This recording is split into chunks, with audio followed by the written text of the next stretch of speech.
Daf Yomi, Tractate Bava Batra, page 113b, top of the page with words L'may Hilchasa. With regard to what halacha was this said? It is obvious that in principle daughters have the right to inherit from their maternal uncle, as the mother inherits from him. Rav Sheshet said, Rav Sheshet l'kadem. Rav Sheshet said it is to teach that where there are sons as well, they precede the daughters in inheriting from their maternal uncle. Tana Rav Shmuel bar Rav Yitzchak Kamed Rav Huna V'yaresh Makish Yerusha Shniel Yerusha Rishona Ma Yerusha Rishona Ben Kodem Labas Af Yerusha Shnia Ben Kodem Labas. Rav Shmuel bar Yitzchak taught a Braita before Rav Huna. At the end of the passage discussing inheritance of land, the verse states, "Then you shall give his inheritance to his kinsman who is next to him of his family, and he shall inherit it." Numbers 27:11.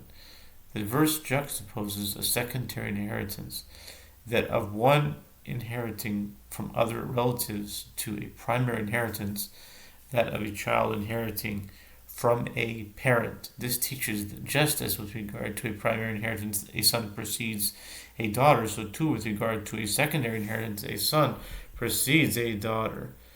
Tani Rabba bar Chanina Kamed Rav Nachman. Tani Rabba bar Chanina Kamed Rav Nachman. Hayaba Yom Bahanchilo Espanav. B'yoy v'atam apil nachalois. V'iyatam apil nachalois b'layla. Amar le'abaya el mi'ata d'shachiv yamama hu diyarti le'banei man d'shachiv b'layla l'yirisi le'banei. Rabbi bar Chanina taught a Braita before Nachman, a verse in the passage concerning the double portion inherited by a firstborn states, "And then it shall be on the day that he causes his sons to inherit that which he has," Deuteronomy 21:16. The addition of the phrase "on the day" teaches that it is specifically during the day that you may distribute inheritances, but you may not distribute inheritances at night. Abaye said to him, "That cannot be the halacha, as if that is so, it ought to be that only one who dies during the day is the one from whom his children inherit, but with regard to one who dies at night, his children do not inherit from him," and this is not the case.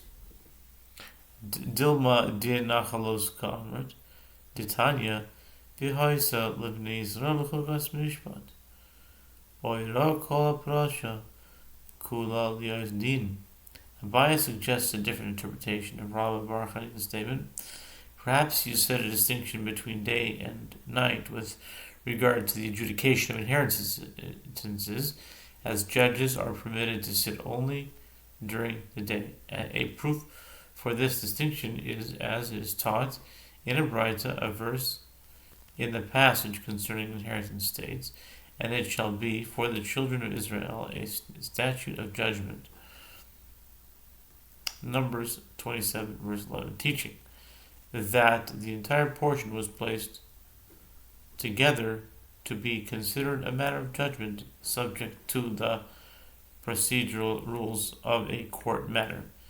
V'chid Rav Yehuda, Dam Rav Yehuda, Shlosha shenichnasu l'bakir esachayile, chatzu koisvin, rasu oisin din, shnayim koisvin ein oisin din, Rav Chizdal oshanu el vayon.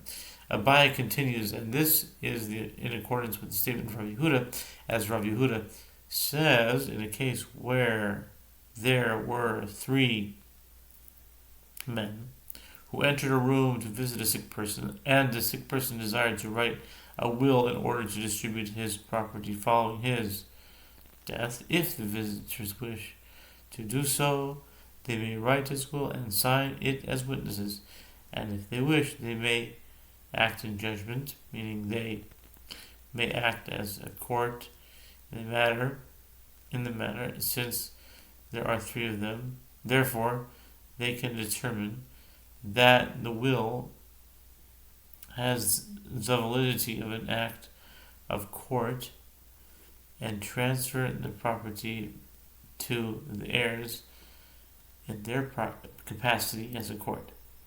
But if only two came to visit the sick person, they may write the will and sign it as witnesses, but they may not act in judgment, since three are required to form a court. Rav Chisda says this halacha was taught only in a case where the three came to visit during the day.